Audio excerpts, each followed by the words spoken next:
आज हमने मुद्दा रखा है, क्या मीडिया देश का एजेंडा तय करता है। अब मैं ये नहीं चाहता हूं कि आप तीनों एक होकर और मीडिया को लपेटें, लेकिन क्योंकि मीडिया को देश का लोकतंत्र का चौथा स्तंभ भी इसलिए कहते हैं क्योंकि कहते हैं बहुत पावरफुल है, लेकिन साथ ही साथ लोग ये भी कहते हैं कि मीडिया क्यों तय करे भाई देश में क्या सबसे बड़ा एजेंडा है। आपके हिसाब से क्या मीडिया वाकई देश का एजेंडा तय करता है, और क्या ये सही है या फायदेमंद है या इससे नुकसान होता है? ये बात कहने में कोई गुरेज नहीं है कि हर जगह अवमूल्यन हुआ है, हर जगह गिरावट आई है, चाहे वो राजनीति के क्षेत्र में हो, चाहे वो कार्यपालिका के क्षेत्र में हो, चाहे वो न्यायपालिका में भी भ्रष्टाचार की आप कभी कभी चर्चा करते हैं, बहुत सारे मामले सामने आते हैं। लेकिन इन तीनों संस्थाओं पर निगाह रखने की जिसकी जिम्मेदारी है वो मीडिया की जिम्मेदारी है। उसके माध्यम से बहुत सारी जानकारी देश की जनता तक पहुंचती है। देखिए, अगर उसको एक बड़े परिप्रेक्ष्य में देखा जाए तो सरकार आत्मा है, और जो मीडिया है, अगर शरीर है ये पूरा देश, तो सरकार उसकी आत्मा है, क्योंकि सरकार 125 करोड़ लोगों को रिप्रेजेंट करती है थ्रू अ डेमोक्रेटिक प्रोसेस, तो वो उसकी आत्मा है। जहां तक मीडिया का सवाल है, मैं मीडिया को कहूंगा कि वो उसकी सेंस ऑर्गन है। इस बॉडी का सेंस ऑर्गन मीडिया है। आंख, नाक, कान, skin and sense of smell. Agenda तो आत्मा को ही तय करना चाहिए, मगर सेंस ऑर्गन मीडिया है। मीडिया सूंघती है, देखती है, परखती है, जानती है। The sense organ of this country, the sense organ of the society is media. Media का सबसे बड़ी जिम्मेदारी समाज के सरोकार के साथ में अपनी चाल को बरकरार रखना और उस चाल के साथ में अपने आप को चलना, ये मेरा मानना है और ये मेरा मत है। जब मैं छोटा था दूरदर्शन देखता था, क्योंकि दूरदर्शन ही आता था। मीडिया कैसा होना चाहिए मैं बताता हूं, जो मुझे लगता है। उस जमाने में आपको याद होगा, राज जी एक बहुत प्रसिद्ध एंकर होती थी, न्यूज रीडर होती थी, उस समय तो न्यूज रीडर ही हम कहते थे, सलमा सुल्ताना। वो कहती थी कि आज एक बम ब्लास्ट में 4 लोग मारे गए हैं, राष्ट्रपति ने खेद जताया है और प्रधानमंत्री ने भी अफसोस जताया है। आज जेएनयू में कुछ छात्रों ने देश के खिलाफ नारे लगाए। इस पर पूरे देश में एक अलग किस्म का माहौल है। ठीक है, आप देखिए इस प्रकार बोला गया। आजकल कैसे होता है? आजकल होता है न्यूज में, Absolutely everything has been finished in JNU. This is not going to work. The world is asking the questions. फिर महाराज जी बोलते, संबित जी आप बताइए, प्रियंका आप बताइए, क्या हो रहा है? ये सब JNU लूट गया, बर्बाद हो। हम भी पागल हो जाते हैं, क्या हो रहा है? देखिए न्यूज को कैसा होना चाहिए, आप देखिए।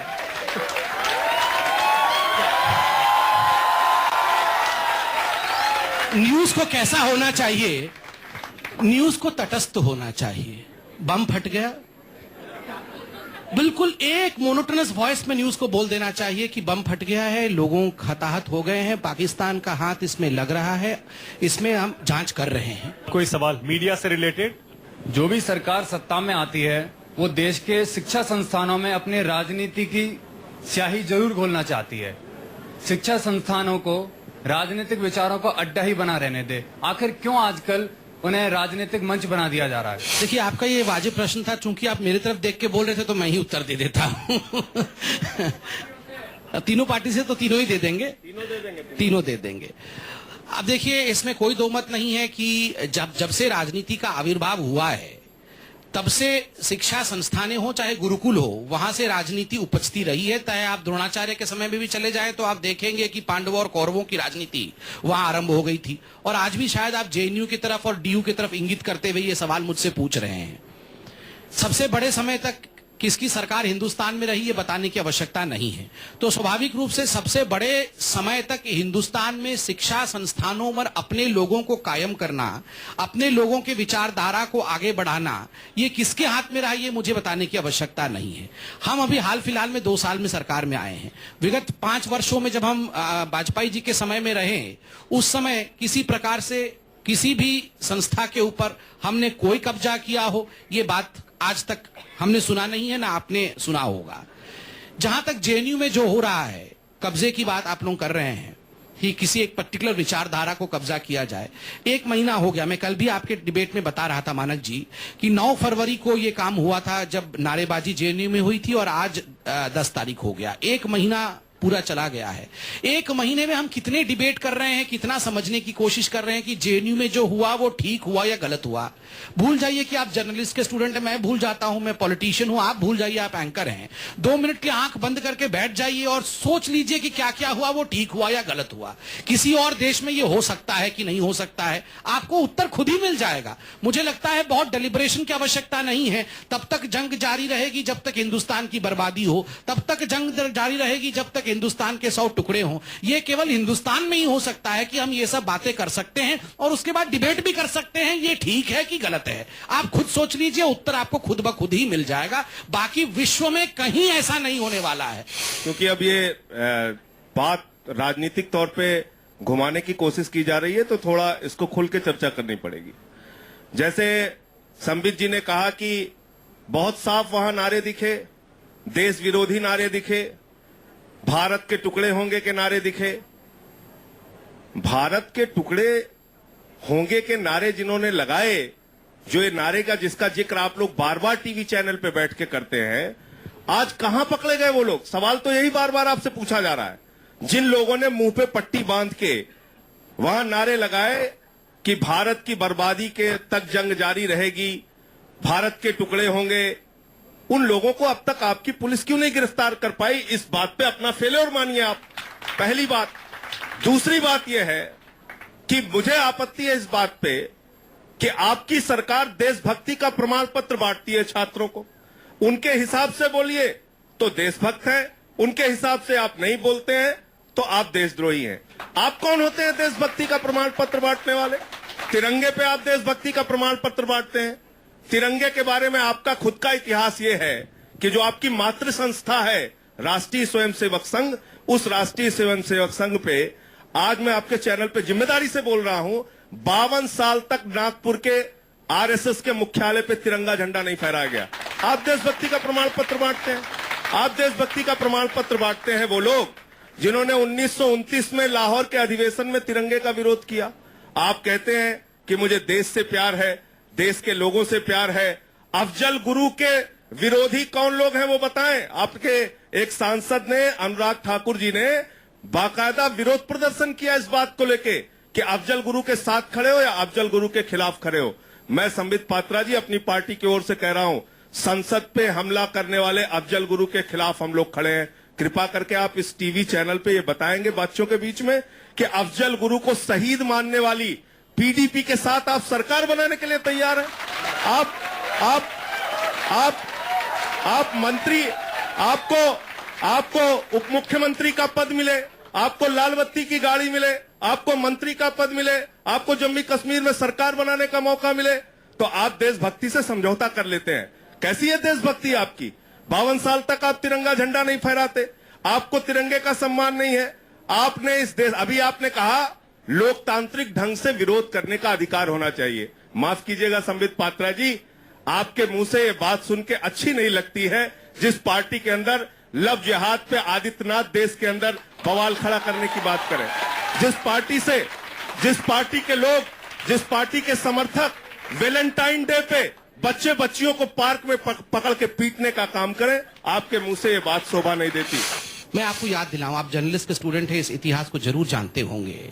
एक ऐसा वक्त था, राज जी तो खैर इस विषय को बहुत अच्छे से जानते हैं, कि जब वीजा लगता था कश्मीर जाने के लिए, जब हिंदुस्तान के लोगों को कश्मीर में जाने के लिए परमिशन लेना पड़ता था, उस समय हमारे पार्टी के संस्थापक श्यामा प्रसाद मुखर्जी तिरंगा पकड़ के, जब उन्होंने पुल पार किया था पंजाब से, उनके साथ छोटे से जवान से अटल बिहारी वाजपेयी थे। उन्होंने क्या कहा था? पुल के बीच में जाके वाजपेयी जी को, जवान वाजपेयी जी को कहा, बस अटल यहीं से तू वापस चला जा, क्योंकि मैं वापस नहीं आऊंगा, मेरी बॉडी यहां से आएगी, मैं वापस नहीं आऊंगा, तुम्हें मेरी सच्चाई को पूरे देश में पहुंचाना है। और आज मेरे भाइयों, वो श्यामा प्रसाद मुखर्जी एक काल कोठरी में बंद किया गया, वो मरा वहां पे, तड़प तड़प के मरा, तब जाके ये वीजा हटा, आज हम कश्मीर में घुस पा रहे हैं। उस समय अरविंद केजरीवाल जी कितने बड़े थे मैं नहीं जानता हूं। मुझे जवाब देने दीजिए। मैं पूरा कर लूं। उस समय अरविंद केजरीवाल जी कितने बड़े थे मैं नहीं जानता हूं, मगर श्यामा प्रसाद मुखर्जी, धन्यवाद दूंगा, आप स्वर्ग से सुन रहे होंगे मुझे, हम उस पार्टी के सिपाही हैं। हमने क्यों नहीं झंडा फहराया? नवीन जिंदल जी ने केस किया, उसके बाद यह तय हुआ कि आप बिल्डिंग्स पे झंडा फहरा सकते हैं, उससे पहले कोई भी बिल्डिंग पे झंडा नहीं फहरा सकता। मीडिया के सामने बैठे आप। मैं कंप्लीट कर लूं सर, मैं बीच में नहीं बोल रहा था, मैं मुस्कुरा के सुन रहा था, ये टॉलरेंस होता है।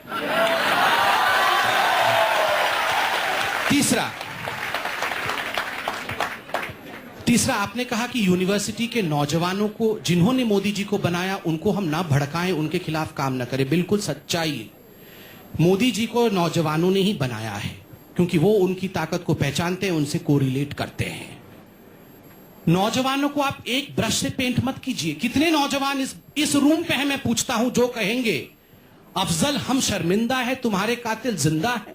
कितने नौजवान इस रूम में हैं? मैं वो पूछना चाहूंगा, हाथ उठा के वो बोले कि याकूब मेमन, तुम एक याकूब मारोगे, हर घर से याकूब निकलेगा। क्या हो गया है? आप नौजवानों को किस प्रकार से पेंट कर रहे हैं कि आज देश का नौजवान याकूब मेमन और अफजल गुरु के साथ खड़ा है? कतई नहीं खड़ा है साहब।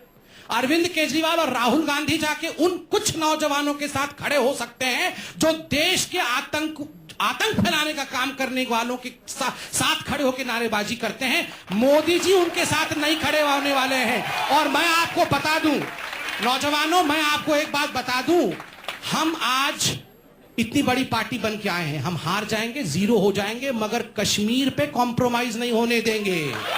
ये याद रखना, हम यहां पे सत्ता चलाने नहीं आए हैं। श्यामा प्रसाद आप ही के पार्टी के प्रशांत भूषण जब थे, अरविंद केजरीवाल जी के सामने खड़े होकर उन्होंने प्लेबिसाइट की बात की थी कि कश्मीर में वोटिंग होनी चाहिए, कि कश्मीर हिंदुस्तान का हिस्सा रहेगा, कि हिंदुस्तान से जुदा होगा। हिम्मत कैसी होती है ये कहने की? हिम्मत कैसी होती है? जिस देश में खाते हैं उस देश की थाली में छेद करते हैं।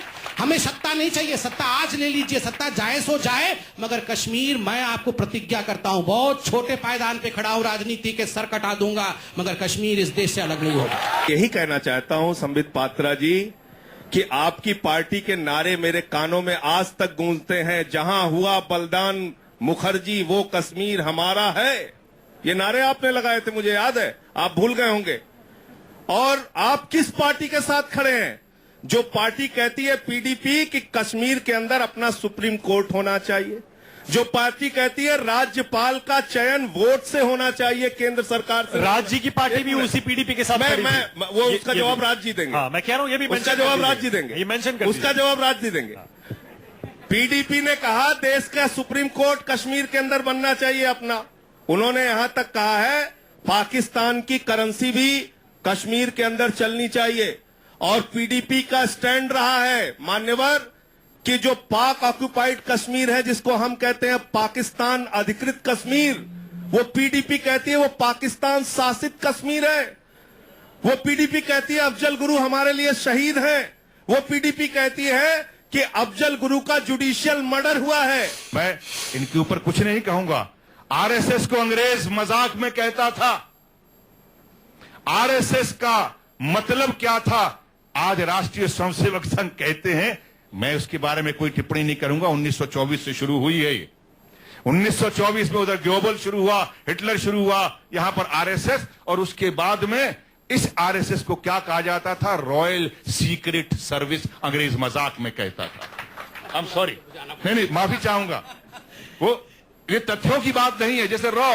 अब इंटॉलरेंस मत दिखाइए आप भी। तो मुस्कुरा रहा हूं, देखिए राज बब्बर जी मुस्कुराते हैं, नहीं, मैं देखो, बहुत सारी बातें कह गए। नहीं, मैं कहूंगा नहीं, बिल्कुल कहिए, नहीं कहूंगा, बिल्कुल कहिए। 42 के आंदोलन को भी याद करना होगा कि एक तरफ गांधी कहता है भारत छोड़ो, और उस तरफ जो है अगर नेताजी सुभाष चंद्र बोस आजाद हिंद फौज के साथ में रलकर इस देश को आजाद कराने की बात करता है, तो बुरा मत मानना, हमारे आरएसएस के साथियों ने, हमारे आरएसएस के भारतीयों ने अंग्रेजों के अंदर, अंग्रेजों की फौज में भर्ती होने का नौजवानों को उत्साहित किया था, प्रोत्साहन देना शुरू किया था। कहीं ना कहीं ये भी एक इतिहास है। तो कांग्रेस बार बार एक चीज कहती है, आप कहां थे जब स्वतंत्रता की लड़ाई हो रही थी? आप क्यों आज बोल रहे हैं? आप कहां थे जब अंग्रेजों के खिलाफ हम लड़ रहे थे?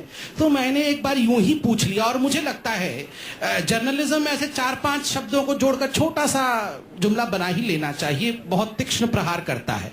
मैंने यूं ही पूछ लिया, हम तो यही थे, आप ये बताइए आप ये बताइए, सोनिया गांधी जी कौन से जिले से लड़ रही थी स्वतंत्रता संग्राम की लड़ाई? खास और सही मुद्दा है। अगर आपको सच के साथ खड़ा होना है तो सच की सच्चाई और गहराई में जाना पड़ेगा। और पत्रकारों के लिए, जो बडिंग जर्नलिस्ट हैं, उनके लिए इन सब ने अपनी अपनी तरीके से बात की, लेकिन बात यही है कि जब तक आप अगर सच के साथ खड़ा होना चाहते हैं तो आपको अपनी पढ़ाई लिखाई के साथ उस सच की गहराई में जाना चाहिए और बहुत संजीदगी से जाना चाहिए।